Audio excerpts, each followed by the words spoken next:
Welcome back to Homestead on the Hill on our gluten-free sourdough journey.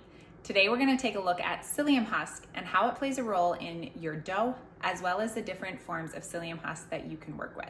Here I have the two different forms of psyllium husk that you will typically find to work with. There is either whole psyllium husk or psyllium husk powder. Here is the whole psyllium husk, and you can see here the texture is slightly different. It is a lighter, fluffier, it's the whole husk. Here we have the psyllium husk powder, and this is typically easier to find, but it is a little bit trickier to work with. So here is that ground up psyllium husk powder, and you will want to be careful. Sometimes this will come and be a very dark psyllium husk powder. I don't love that for bread making, and oftentimes you're not going to know until you order it. Whole psyllium husk is going to be easier to work with in that it does not gel as quickly and will work into your water much easier. If you're working with psyllium husk powder, you need to be very diligent to be whisking your water as you're adding in your powder so that it does not instantly clump. Small clumps with psyllium husk powder is not going to cause you issues, but if you're getting large clumps of psyllium husk powder, you're going to want to try to whisk that in better.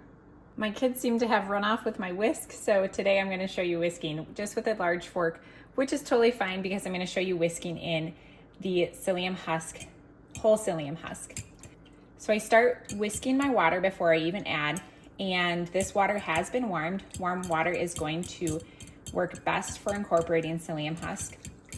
And then I just start gently sprinkling in my psyllium husk, whether it be whole psyllium husk or psyllium husk powder.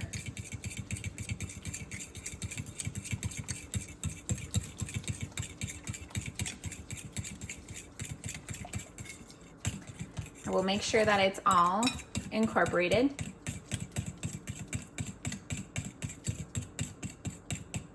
And then I will let this sit and gel up for about 5 minutes as I measure out the rest of my flour.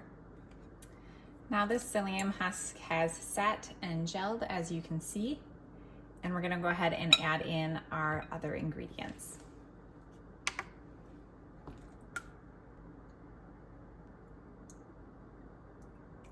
So we've added in those other ingredients. I'm gonna go ahead and just whisk this together some.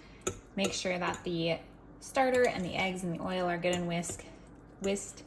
The psyllium husk is not going to completely whisk in, that's okay, but we're just gonna give it a good mix and then add it in with our dry ingredients. So this is what that mixture is looking like before I'm adding it in to my dry ingredients. I hope that helps give you a better idea as you're starting to work with psyllium husk, maybe for the first time. Whether you're working with whole psyllium husk or psyllium husk powder, either one will work, and your measurements will be adjusted in my recipes for which one you're using. To see more of the process and what your dough should look like, how you're shaping your sourdough loaf, come back and check out my next video on how to shape your gluten-free sourdough sandwich loaf. As always, if you like this video, I would so appreciate it if you would give it a thumbs up and hit the subscribe button and come back for more gluten-free sourdough videos.